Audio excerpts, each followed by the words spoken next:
We are live. Good evening and pranam to all. My dear friends, it's really give me immense pleasure to welcome you all in the 237th episode of Gyan Pravah, the podcast series, which is the brainchild of none other than but our very dynamic president, Dr. Sunita Tandulwadkar, ma'am.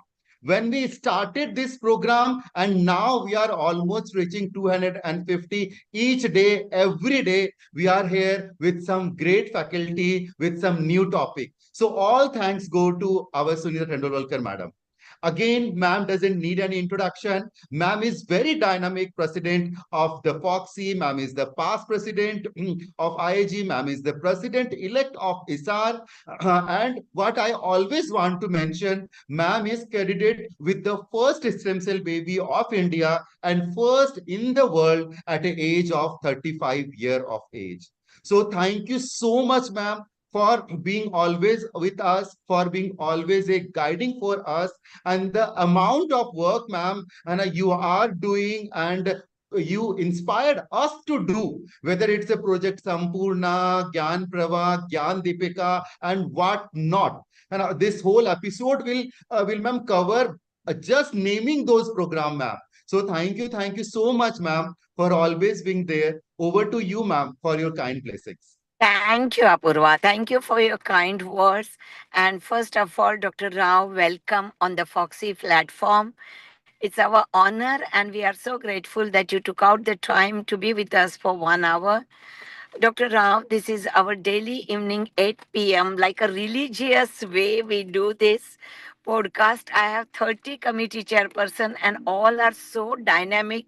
They always come out with the best of the topic, best of the faculty for that topic, and it becomes one of the best. Every month they are, better than what they were last month. I don't know where it will reach by December, but definitely by now, Foxy has a huge intellectual property, 235 plus episodes. So we are reaching to 300 definitely in a year. And I'm so glad that you all give us a time. So thank you so much, sir.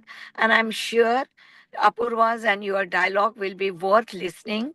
Our protocol is I join by the viewers link, sir.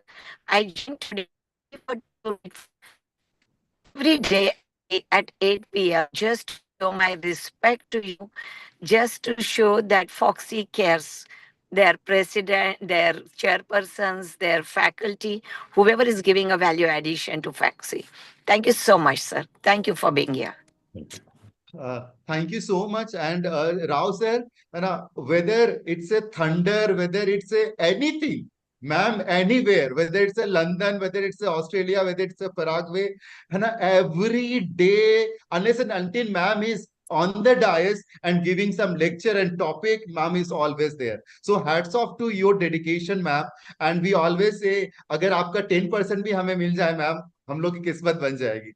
So thank you so much, ma'am. Thank you so much. So Thank before you. Apurva asks me the question, let me tell you, my association with Foxy has been extremely, in fact, useful, productive, wonderful, and in fact, I look forward to. This association is almost now 3 years going on, when Dr. Neeraj started Yeah, absolutely, sir. medicine. Then Madan Kamble and of course Apuba and Madan. There have been Sir, Foxy for is a an long time. organization. Foxy is an organization. एक बार जुट जाता है तो कोई छूट नहीं सकता है. Totally, It is absolutely, always absolutely. loved. I'm married to a gynecologist, and she is a gynecologist, earlier president head of the department at Mandya, and then other one out colleges. That way, also I'm associated. And one more, one introduction is many gynecologists try to marry psychiatrists. I don't know why actually, but my For wife their was saying mental health, sir. For it's their easy to mental handle health. psychiatrist. That's what her friends told, and she married me. That's a wonderful coincidence. But enjoy your podcast, Apurva and Dr. Rao. Once more, thank you and see Absolutely, you. absolutely. Bye. Thank you so much. Thank you so much. Thank you so much. Thank you so much. So my dear friends, so about TSS Rao sir again doesn't need any introduction. Sir is the president-elect of the Indian Psychiatric Society, and sir is instrumenting the first ever university grant fellowship and diploma in the psychosexual medicine. So huge, sir, thank you for bringing this idea. And definitely, sir has a many articles, books, who are actually the, torch bearer of the sexual health in India. So it's really have a great to have you, sir, today for this podcast. So without wasting our time, we will just, sir, we will start with our first talk today, or we can say the first question to you, sir. And the first question, sir, whenever we are talking about the sexual health, many times the patient are actually asking me that why you are talking always about the sexual health when we have a lot of such problems are there. So I just want to ask you, sir, is really the sexual medicine is really so much needed? And it is really important because we India, we have a lot of things we are going lacking back, the mortality, morbidity, etc. So how important is this sexual medicine and sexual health, sir? And why we should all learn, we gynecologists should all learn the sexual medicine. Yeah, over to you, sir. Okay. See, when we use the term sex, very many times we get confused with something purely physical, and that is the problem. Why people feel this area, why so much of emphasis, even that is also important. But all said and done, the term sexuality, what we use, is a very broad terminology. It is the very fact that what I am, how I am living, how I am associated with people, how I plan my life in general, how I plan my reproductive or maybe the sexual health. That means this is one of the area which is a very, very broad one. Second point, see, everybody is aware of something or other as far as a whole range of medical issues are concerned. What is normal, what is abnormal. But when it comes to sexual health, many people are in the dark and they don't know what is really actually scientific, whom actually to talk, when actually I should talk about it. In fact, whether somebody is an expert in this particular field. So much of what we basically call problem in this particular aspect, and there's one which leads to quite a bit of difficulty. Your question, why it is important? The thing is, there are so many important areas are there. Sexual health, directly and indirectly, it actually concerns everybody, not because of anything, but because it is a very part and parcel of our daily living. You take an example, say, if I can give you an example of our own clinic, there are some people who come and talk to us about sexual problems, directly coming and talking. Very unusual. See, there are many doctors, many clinics where people who are visiting, they don't know whether I should talk to this particular doctor or I should not talk to the doctor. That is the reason why they are not talking about it. Second, see, if you try to look at these misconceptions, all those type of things are responsible for sexual problem, what we talked earlier. But then whole range of study clinic, hypertensive clinics, and lot many other things. See, each of these disorders, they produce problem. Alcohol, smoking, drugs, all range of metabolic syndromes, what we talk about, the very age itself, men and women issues are a little different, and about which actually they come and talk to before marriage, during marriage, after marriage, whole range of issues. But coming directly to, say, somebody is having diabetes, somebody is being treated with some medicines, somebody is having hypertension, treated by some medicines, they develop problem. In our psychiatry, we use a lot of drugs. Each of them actually can produce problem. Because of which what happens, many times we have seen people don't take treatment properly. Not because of anything, because they feel this drug is producing problem. We have a sexual medicine clinic and diabetes clinic neighborhood actually in our JSS hospital. When people develop some sexual problem and they was told, or even otherwise also doctor started talking that sexual problem could be actually one of the responsible this thing. People's cooperation with the diet, exercise, taking drugs, all of these areas, a lot of things improvement have happened. What I'm trying to tell you directly, indirectly. In fact, much of it will be indirect method. This is one of the reasons why you want to pick up some problem sexual. You have to volunteer first as a doctor, as a therapist. Do you have any sexual concerns to talk to us? Then you will realize how common, how frequently, how this particular thing has affected individuals' life. Extremely common from that particular angle. Not because of anything. In fact, see, from the very beginning, so say starting from adolescence, adulthood, elderly, almost all the areas, many people don't consider many problems as problems at all.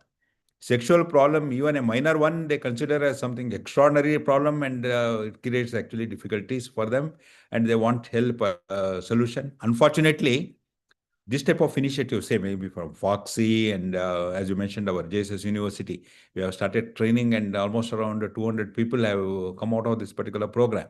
So we are trying to see that this particular message, how actually to understand, how actually to deal with this, how actually to be supportive to the people having problem is extremely important for everybody to understand and be proactive in this.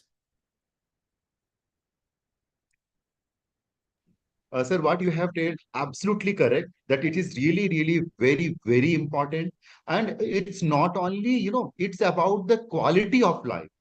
I have seen the patient who died silently, who cried silently due to these problems and due to the taboo around this problem. They are unable to don't know where to go. They don't know whom to go. And we doctors and healthcare providers many times are so much judgmental. That we are not actually given, the proper treatment, as well as, sir, the Neem Hakim.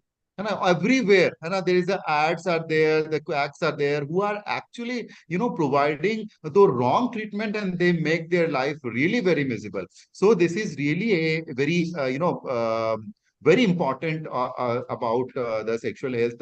It's also like the mental health, like, other health, the maternal mortality, etc. So very correctly said, sir. Thank you so much for bringing out that. Sir, next question I just want to ask you. Many times the patients, the doctors, actually the MBBS doctors, some doctors are asking that who can actually practice sexual medicine? See, learning actually about sex happens from the birth itself. How your parents are, what in your environment, and a whole lot of things actually determine how and what you turn out to be. And what we talk about medical, say there are teachers, counselors, medical school. Let us look into each of these areas. See, if you try to look at medical curriculum, hardly anywhere sexuality is dealt in a very significant way. Some changes have come. Now we talk about that this is important, and some inquiry related to that, what actually, how actually to one should be going about. Unfortunately, this is one of the area which is lacking any good progress at all. Who can practice? See, for example, if you are trying to talk about pure practice, any MBBS doctor is a sexologist for all practical purposes if he is aware of anatomy, physiology, functioning, and psychological and social issues which are associated with that. And from other point of view, there are a whole range of psychological issues which determine actually why we are, say maybe the psychologists, social workers. In fact, the social issues also, they are as important as anything else. In the same fashion, maybe different counselors in the different schools and many other centers where actually they are trying to provide education. But when you are trying to talk about who can be the good teacher in sexology, it starts with the parents. We have seen in many of the families and in many of the social setups, they are so tight-lipped that this particular area, directly, indirectly, also they don't mention and everything. In fact, no ways sex one word should be actually used. This is a taboo word, and that is the one which actually creates, however beautiful, however nicely a person has been brought up, later they'll end up with a whole lot of difficulties because what they should have learned and what they should have been understood, what actually should have been part and parcel of growing up, it is actually missing in that. So, as far as the practice is concerned, we are all fully qualified. But the reason why certain special training and other things will help you is actually that you understand the nuances, you understand the comprehensively how a problem should be attended, how you collect, how you do the action, how you management. These are all skills one actually has to learn as and as you works in the particular field. Absolutely, sir. So this is very important to understand that anybody can do a sexual medicine practice provided they have the basic knowledge of it. So the next question now comes, so because we all know that our syllabus doesn't have anything about the sexual medicine. So from where should we learn? Sir, because the internet is full of misinformation, they actually make the life more miserable. So from where? From books, from textbook, or where should they learn this art and art of the sexual medicine so that they can do practice? See, if you try to talk about formal education, see, sex education for children is one of the area which many people have thought for a long time. In fact, maybe almost about maybe 1.5 to 2 decades ago, there were 2, 3 states. One is Maharashtra, Karnataka, and some extent in Kerala. This was tried to be introduced in the schools itself. Unfortunately, something happened and politicians made the decision not to include because they had the idea that this is actually will create more problem and it will make the children go haywire and problems like that. This was actually one of the major difficulty what people understood. But research says, in fact, the whole range of the evidence that is available to us tells us that by educating, in fact, nobody has gone haywire. In fact, it has been helpful for them to actually formulate their particular life. I'll try to give an example because you are a gynecologist. Say, for example, girls' education. You look at a girl who is not educated, invariably, most likely what would be happening is very early marriage, very teen pregnancies to early pregnancies, and the whole range of difficulties what actually they go through. You just look at sex education, you forget, but education itself, now she can plan her life in a much better fashion. Individual life would be planned an age, make a decision, actually when to marry and all of that. You add to this sex education. In fact, she can formulate her life in a much better fashion because we are all well aware the teen pregnancy and lot many other such things. They're all physically, psychologically, socially speaking, they actually drain a woman so much significant way. One should avoid it. So, what I'm trying to give you a very general formula. The very education itself can bring about such an amount of change. And when we are trying to talk about sex education, one can actually plan the life in a much better fashion because when to have a child, how actually to go about, and each of the relationship, the issues that are involved, in a mature way, the individual can plan. This is one actually which increases what we all call quality of life. Second, of course, when you are trying to talk about sex education, from the parents, see, for example, even as a small kids, we might have asked our parents, invariably they told this one, that one, and all that cock and bull stories that never actually satisfied anybody's thirst for the knowledge. You got the point. It should not be spoken. It should not be told. It is actually something bad. This is actually with which actually we grow up. The very, see, the many of the times, very conservative, very orthodox families, many men and women actually they'll end up with a lot of difficulties, not because of anything, but a lot of such wrong myths and misconceptions are put in their head. If one can actually just allow them to understand, be open, and quench their thirst for the knowledge or understanding, in fact, the things can go a long way. And from that angle, of course, when you are trying to talk about education, co-education has been, people have blamed and people have appreciated. But let me tell you, the weight of evidence says that co-education is one of the best things that can happen to a child. Because of which one can understand what is boy, what is girl. In fact, that itself solves a lot of these things. Otherwise, what happens? Anything related to opposite gender would be something new and something difficult, and many other such difficulties. And more than that, actually, ours is a patriarchal society. We believe that man is responsible for many things and he has to take decision and he can lord over a woman easily. These are all ideas which actually society has given, and people try to carry this particular thing. He has seen his father how he was behaving. He has seen some of his relatives how they deal with their partners. So world has changed. Now girls are educated, they are responsible, and a whole lot of things actually get into the picture. Now, in fact, very recently we had one of the editorial on marital rape and things like that. So even after marriage, the woman has equal rights related to what actually she would like to have or not like to have. No, many other such things have happened. So when we are trying to talk about educating, starts from an early age, bringing it up in a very significant way in schools, and sex counselors taking up this particular responsibility. That is one. And one of the major challenge for the doctors would be, in fact, we introduce some topics which can make people understand.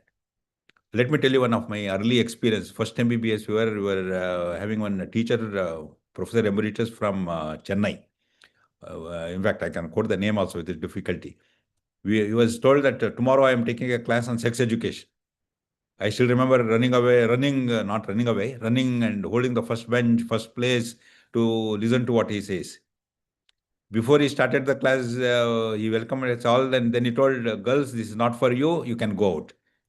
50% of the people at 1972, what I'm trying to talk about, he told sex education is not for girls, and this is from one of the professor emeritus. Second, what he told at that particular time was purely related to one or two small aspects related to the anatomy and physiology.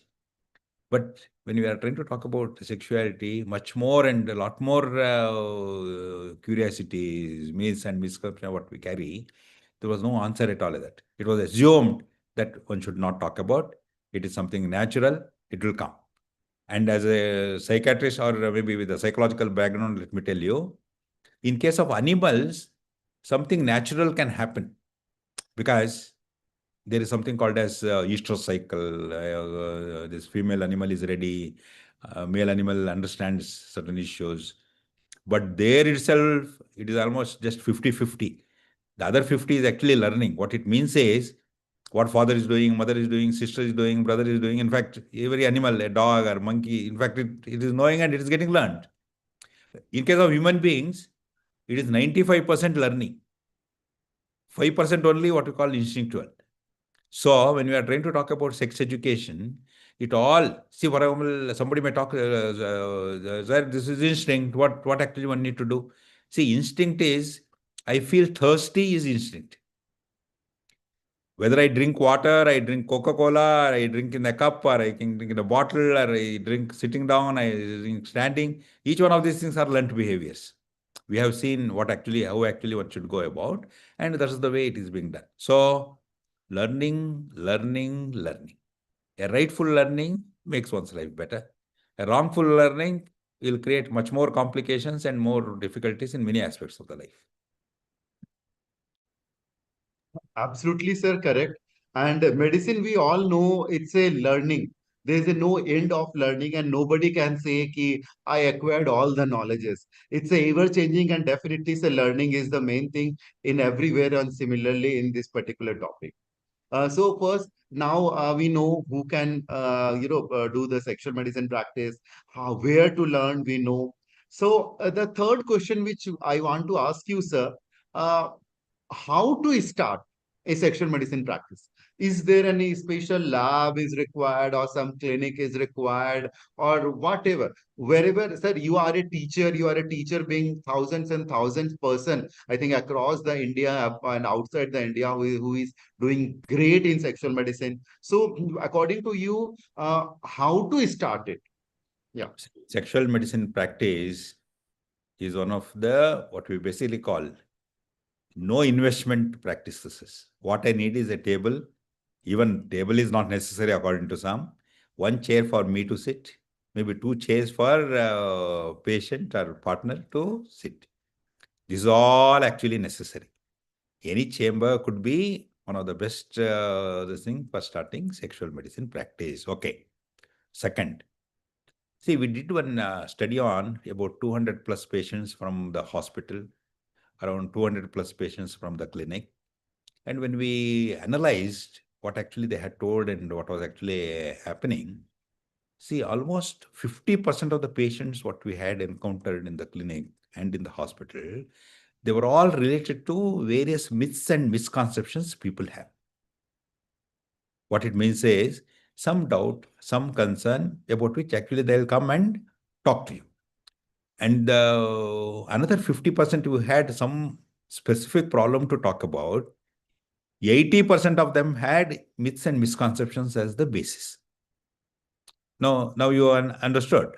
What I am trying to tell is, majority of the problems what we encounter in our sexual medicine practice in Indian context particularly is related to lack of knowledge or lack of awareness. Everybody should know one of the very pioneering work done by Anand, what he talks about Plicit techniques. With the Plicit technique, what he mentioned was can be utilized in so many ways. How a particular person with an individual sexual problem has come, how actually one should permit something, give specific suggestions, and maybe the intensive therapy and all of that. But this can be applied even in our clinical practice also. What it means is some people have some questions related to whether something can be done. Permission. Say one of the, say from your gynec point of view only, if you try to take one or two examples, periods, whether one can have sex during periods, whether one should have sex during morning hours, whether sex should be done only in the night. No, they look so simple, but people have no idea what it is. There are some problems which may need little more extra elaboration. What it means is some specific suggestions. Some other people may need little more extra, limited information related to this. A small percentage of individuals, say approximately about 100 cases you might have seen. My guesswork from psychiatric perspective, I'm trying to tell you about maybe 2 or 5 people who need intensive therapy related problems, if they have come specifically with the sexual problems. Other 95% to 98%, what they need is only your sitting and talking to them and clearing their doubts. And even when you're trying to talk about intensive therapy, without clearing their doubts and concerns, we cannot go for what we basically call intensive form of therapies. It is extremely important that it is. So if you are asking me the question, how actually a sexual clinic, how actually should be, at the barest minimum, you don't have any money to invest, even it is possible. What you need actually one chamber where privacy can be assured and your own mental makeup, not to be judgmental. See, I don't have girlfriend, he is having girlfriend, I get upset. In fact, so it may look very simple, your own attitude. And getting the knowledge as far as this particular aspect is concerned. What man, what woman, what relationship, what actually various issues, nuances that are involved in this. That's all which is necessary. But if you take a specific problem, like you have a proper place where to evaluate, one idea that earlier that all sexual problems are psychological, it is a magic, something happens in the head and it should work out. That particular concept is no more acceptable at present. First, we have to rule out if there are any biological factors contributing.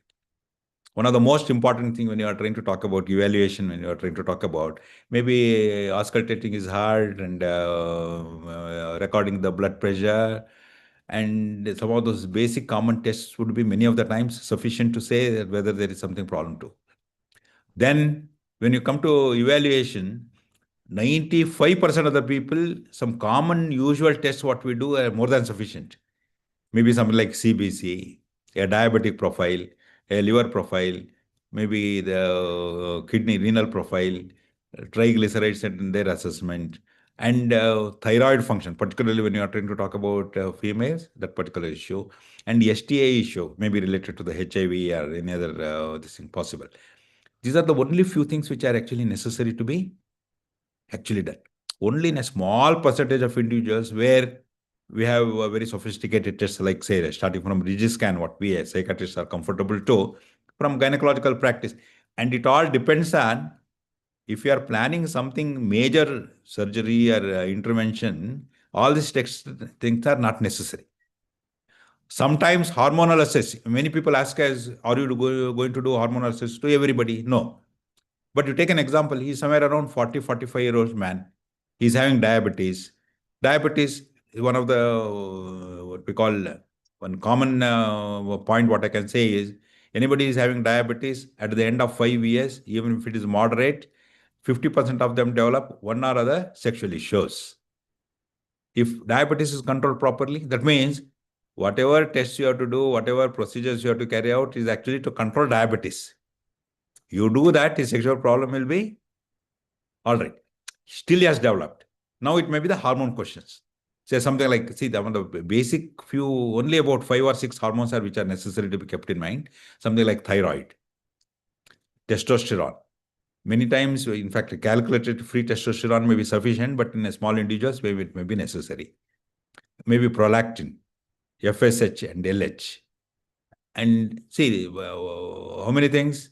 Thyroid, testosterone, FSH, LH, prolactin. With this, almost 98% of all hormone-related issues can be actually sorted out in this particular thing.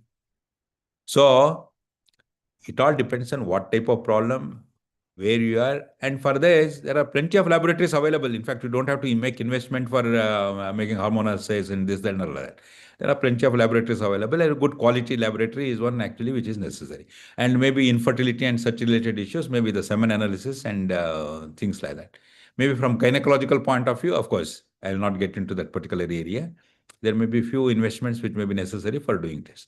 Otherwise, if there is any branch, if you are thinking which with the least amount of money, one can actually start, it is sexual medicine practice. Hardly any investment is necessary. Very, very true, sir. Very, very, very correctly and very true, sir. But sir, when I start doing sexual medicine practice along with the gynae practice, like 6 or 7 years back. I feel like it's such a taboo topic. I don't know what the people will think, what the patients will think. And it is now because we are, sir, in the 21st century, and like all the internets is there, people are so open-minded, and it's considered as so much taboo. Even start we gynecologists, we doctors are thinking it's so much taboo. Sir, when you started practicing like 2.5 and 3 decades back, so I just want to know from your experience that are you actually getting this type of taboo or this type of opposition? Kare, you are such a good psychiatrist, be yourself in a psychiatrist, why you are coming in a sexual medicine? So are you also get this type of sir, opposition from the society, from the friends, from the family? See, but let me tell you, when I was doing MBBS, when I go home, see, I am from a small place like Bhadravati, and see, many people, what they were inquiring was related to the sexual problems.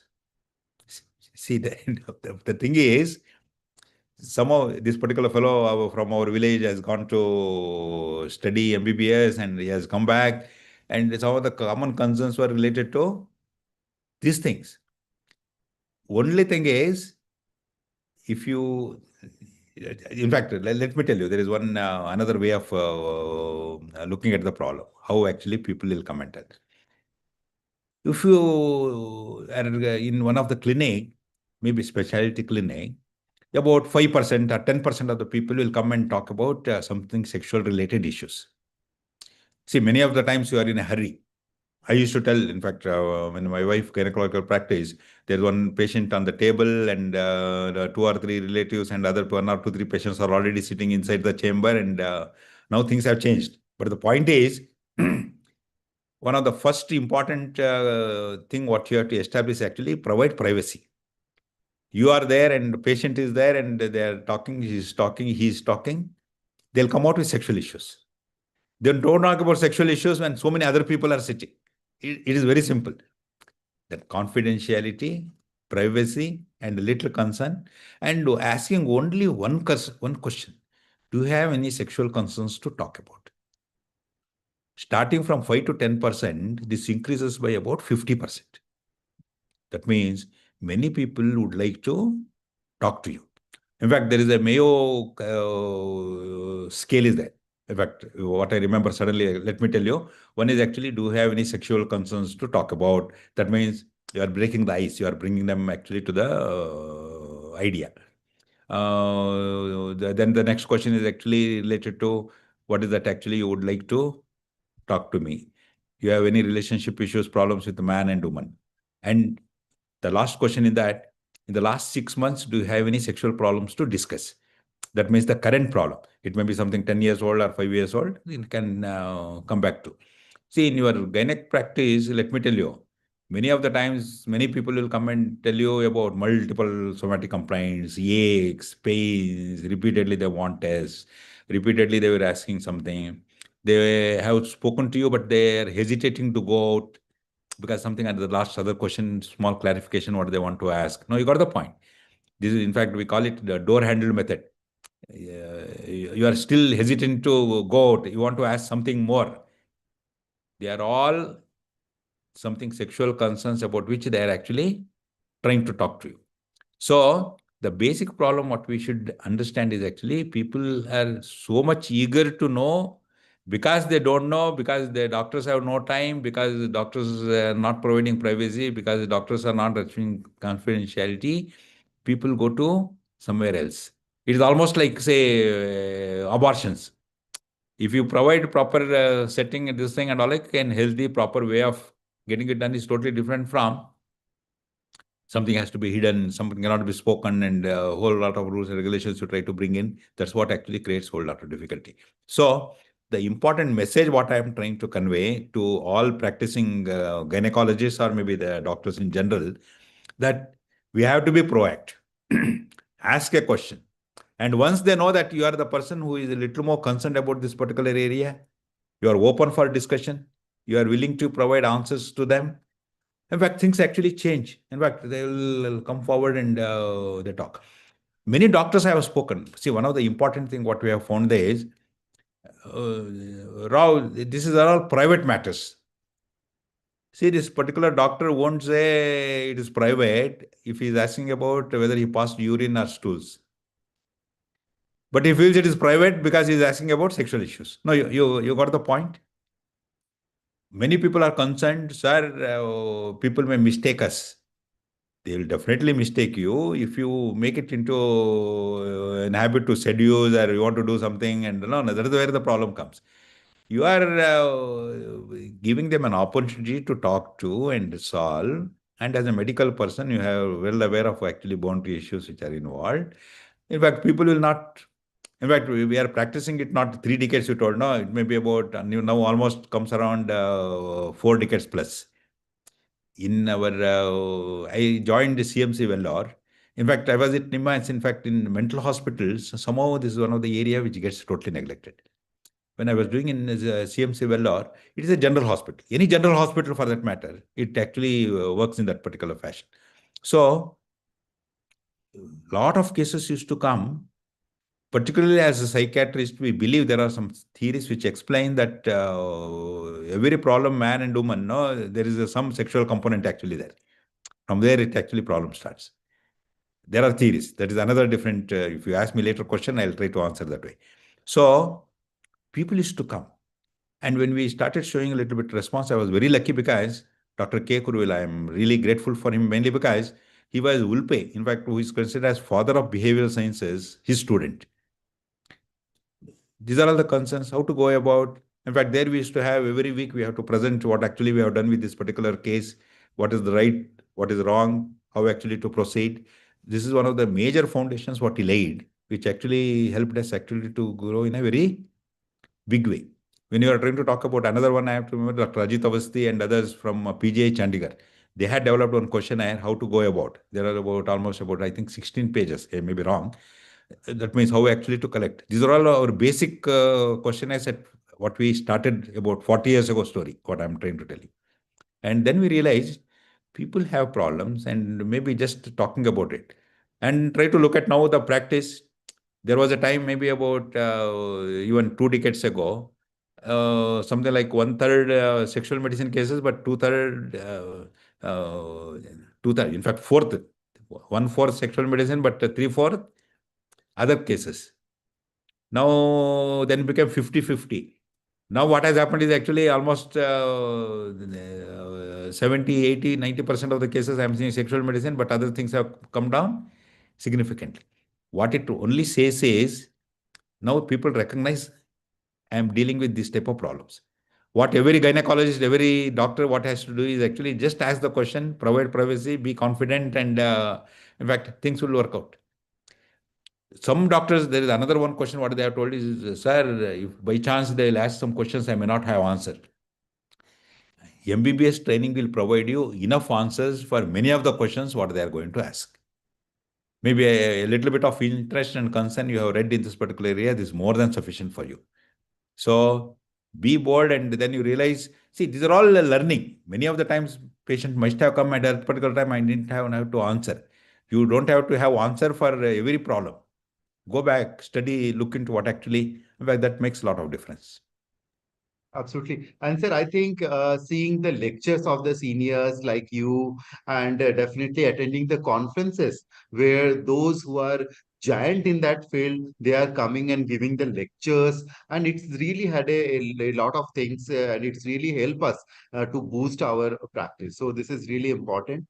Yeah, so, sir, I think we have already, tell beautifully what's the importance of the history taking, what's the It is importance of so already nearing. the investigations. Yes, sir. Sir, just before we end this very beautiful and short podcast, I just want, sir, any very interesting cases, which you want to share with us. Like this case, you remember, like this case have like you have seen 10 or 20 years back, but it's remember this is very typical case that we can share, and it's really a case which give a knowledge of us. Any such case, sir?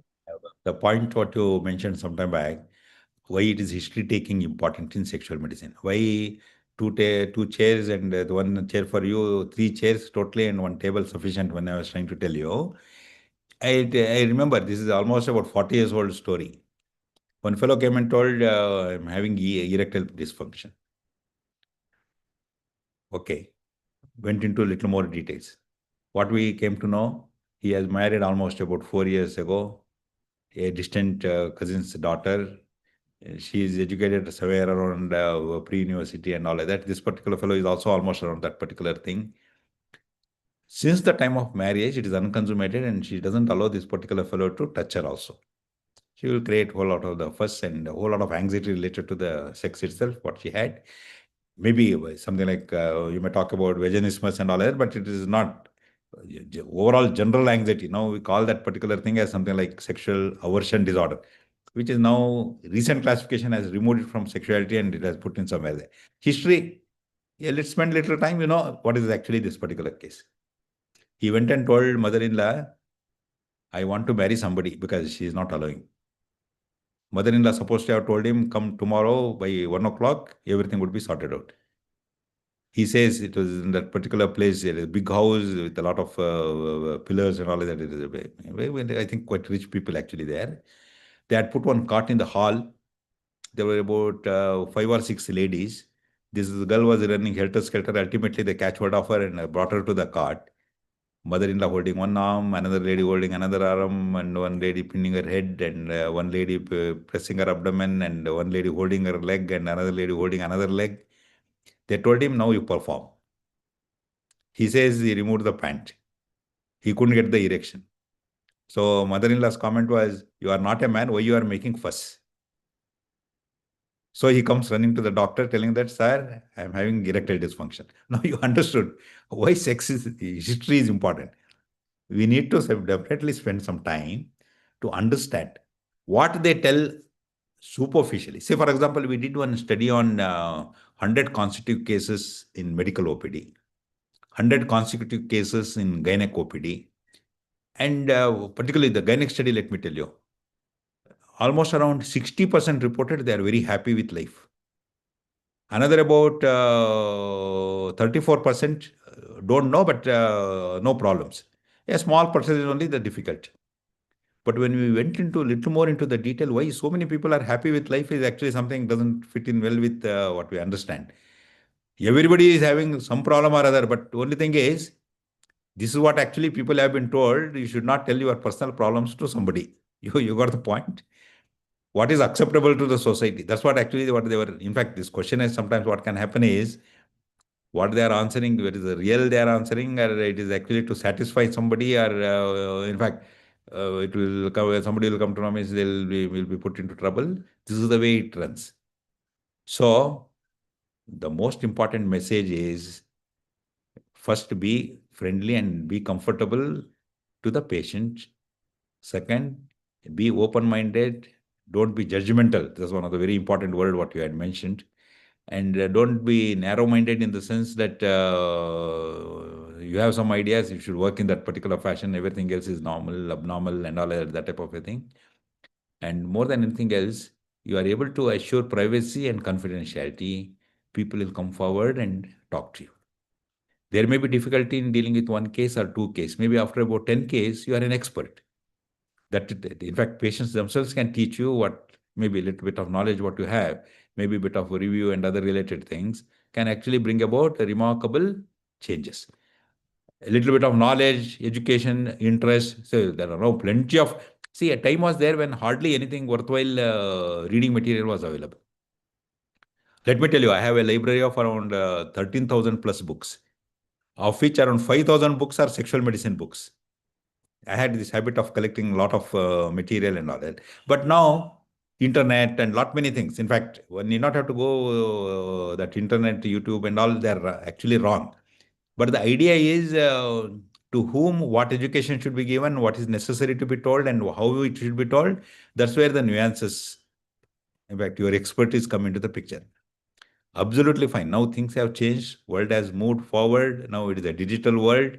Whether you like it or you don't like, starting from children, adolescents to grown up, they are exposed to so much of sex everywhere. Absolutely, And sir. many of the times, real and real, there is a world of difference. And that's where, in fact, they are creating another different type of problem altogether. And many of these digital issues, maybe talk about pornography and a lot many other things, they could be as bad and as worst as maybe drug addiction or alcohol addiction or other things what we used to talk about. So now we have new generation type of problems. A little bit of maybe the interest can make wonderful changes in our practice, and I think can bring about wonderful changes in the patient's life. Thank you. Absolutely, sir. Very correctly said. And really, this particular, example which you have given, it's an eye opener. Definitely taking a history only, है ना, is very, very important. And I think most of the patients doesn't need any treatment, only removing the myths and misconception and giving a proper counseling is definitely very, very important. So thank you so much, sir. And definitely it's a learning curve is there. And we all said that Rome is not built in a day. Probably today you have the knowledge, you are not more confidence, but when gradually when you are seeing the patients, you are getting more acquired We and all give have the done mistakes. lectures. Yes, Like we have done mistakes. There absolutely. is no problem. We could have done it differently. See, for example, in our fellowship and diploma course programs, what we have, many people are hesitant. I might have done mistake. Absolutely. In fact, from the mistake, if we are able to learn, that means that is good enough learning actually. You got the Absolutely, point. sir. Yes, Otherwise, yes. you carry on with the same mistake again and again means that is the problem. That's the problem. Yeah. Yes, absolutely, sir. So I think, sir, this particular podcast is basically for we those who are actually thinking that why should we start practicing sexual medicine, and if they are thinking that how to start. So I think this is really an eye opener for all of them, and definitely Rao sir is there. I always say he is one of the father of starting the sexual medicine education in India, being providing the first university recognized fellowship and diploma in sexual medicine. So I thank you so much, sir, for bringing out and making our life and life of a patient really very, very, good, and remove their myths, misconception, and their problem with the sexual medicine.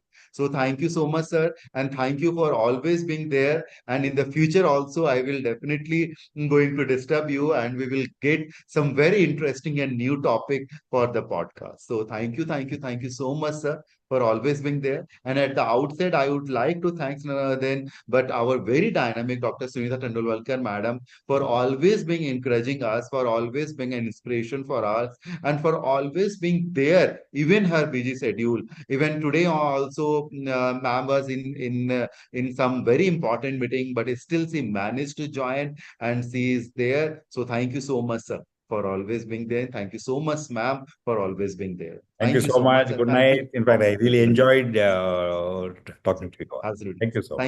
Thank you so much. Thanks.